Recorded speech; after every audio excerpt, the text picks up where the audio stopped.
এখানে রাখা হয়েছে প্রায় ঘন্টা খানিক হয়ে গেছে, অবশেষে নাকি তার খোঁজ পাওয়া গেল মোল্লাপাড়া মালপাড়া। না, এর এলাকায় কখনো দেখা যায় না। তাহলে ওখানে যে ডুবাটা দেখাচ্ছে সবাই, ওই ডুবাটায় কি আসলেই কি কোনো একটা সমস্যা আছে কিনা জানি না। বিগত এক বছর আগে এরকম সমস্যা হয়েছিল। এরকম পানি কতটুকু? পানি মাজা পানি, ওই একজন মাছ মারছে প্রত্যক্ষদর্শী ওই পাশে, ও কিন্তু নিষেধ করে তোরা ঘোলাইস নি। ওরা 3টে বাচ্চা বলে ওখানে একটা পাথর আছে ওখানে বসা, কিন্তু মাঝখান থেকে ড্রেন, ওই ড্রেনে ওই ছেলেটা পড়ে গেছে বলে গিলি এরা দুইজনে আবার এর খোঁজাখুঁজি করেছে, এর ভিতরে টেনে স্রোত তো গভীর পানি।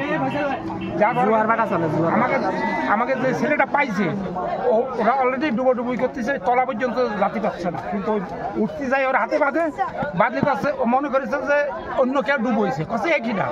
তারপরে কিন্তু মাজা ধরে উঁচু করার পরে কিন্তু পাওয়া গেছে যখন, তখন নিয়ে দুইজনের সাথে কিনারে চলে এসেছে, ওই জায়গায় পানি কম। কিন্তু আপনার নাম কি? আমার নাম মামুন। আমি এলাকাবাসী। আমার বাড়ি চাঁদপাড়া, এটা হলো নালিয়া ধানঘাটা এলাকাবাসী। আপনারা দেখতে পাচ্ছেন এই সেই নদী, আর এটা হলো ধানঘাটা ব্রিজ। আর এই ব্রিজের এই নদীর এই পারে মূলত প্রতি বছরই প্রায় শোনা যায় যে এখানে মানুষ ডুবে মারা গেছে। এই সেই ব্রিজটা আপনারা দেখতে পাচ্ছেন, এটা হলো আমাদের যশোর নালিয়াতে। এই যে পাশে কিন্তু একটা ক্যাফেও আছে, মূলত এখানে সবাই গোসল করতে আসে বা ঘুরতে আসে, আবার এখানে অনেকে মাছও ধরতে আসে। আর এই সকল সমস্যা এখানে প্রতি বছরই হয়ে থাকে। তো আজকে এরকম একটা মর্মান্তিক দুর্ঘটনা আমরা দেখতে পারলাম। আর এখানে প্রায় যেহেতু এই ঘটনাটা ঘটে, এই জন্য এখানে বলা হয় যে অলৌকিকভাবে প্রতি বছরই এই নদীতে বা এই ব্রিজের এখানে মানুষ হলো ডুবে মরে। এটা নিয়ে অনেকে হলো কৌতূহলের শেষ নাই।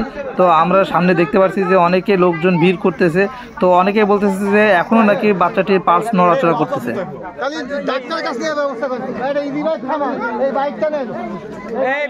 খালি করে বাইক খালি করে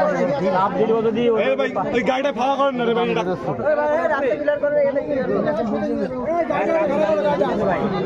চাপ দিলে মারা যাবে না। না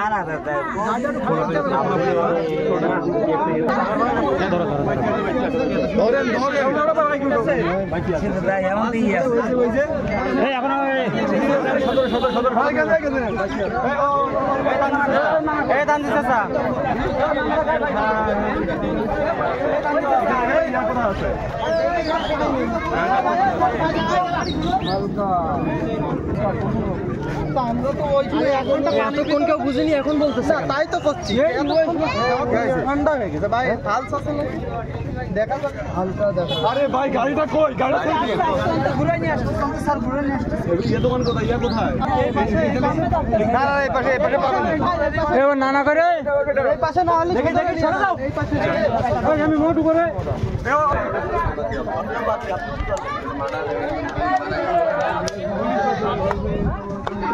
রাস্তা ক্লিয়ার করে দেন।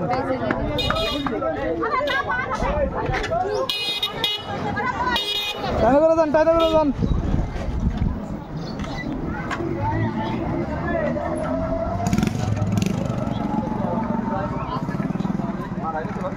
মূলত ঘটনাটা কিভাবে ঘটেছে? ঘটনা হলো আমরা যে শুনলাম যে এরা 3 জন আছে। হ্যাঁ হ্যাঁ, 3 জন আসলে আছে, একজন আছে পানিতে লেগেছে, লাইভে আছে এরকম ভিতরের দিকে চলে গেছে, গেলে ওরা 2 জন আছে চিলিবেলা করেছে। আচ্ছা আচ্ছা। আর একজন আছে মাছ মারতে আছে কলার বেয়ে করে। হ্যাঁ হ্যাঁ, ওরা আছে মনে করেন ই করলি তো লোকজন লাইভে খোঁজাখুঁজি করলি, মানে ঝামেলা কথা, তাহলে আমরা আছে ওকে ডেকে নিয়ে আসি। তো এরা 2 জন চলে গেছে। আচ্ছা আচ্ছা। চলে যাওয়ার পরে মনে করেন আমাদের এলাকার লোকজনে খোঁজাখুঁজি করতে করতে মনে করেন আছে ওই যে আছে গুজাটা থেকে 10 হাতে বেশি আসে, ওই জায়গাটা আস্তে আস্তে মনে করেন আছে ভাসি উঠেছে। এটা কতক্ষণ আগে আনুমানিক? আনুমানিক ধরেন আছে 45 মিনিট। 45 মিনিট। এখন তো বাজে 2টা হলো প্রায় 10 মিনিট মতো হয়েছে। লাস্ট পাইছে 10 মিনিট মতন। এটা হলো 1টার দিকের ঘটনা না? একটা দিকে গোসল করতে এসে এই ঘটনাটা ঘটেছে। বাড়ি পাওয়া গেছে, বাড়ি পাওয়া গেছে। ওর বাপের নাম শরীফুল, আর এর নাম হচ্ছে আব্দুর রহমান। আব্দুর রহমান, আর বাবার নাম শরীফুল। আচ্ছা, তার মানে পাওয়া গেছে। ওদের আছে ঠিকানা পাওয়া গেছে। ওর মা আসতেছে। মা আসতেছে। ইন্নালিল্লাহ।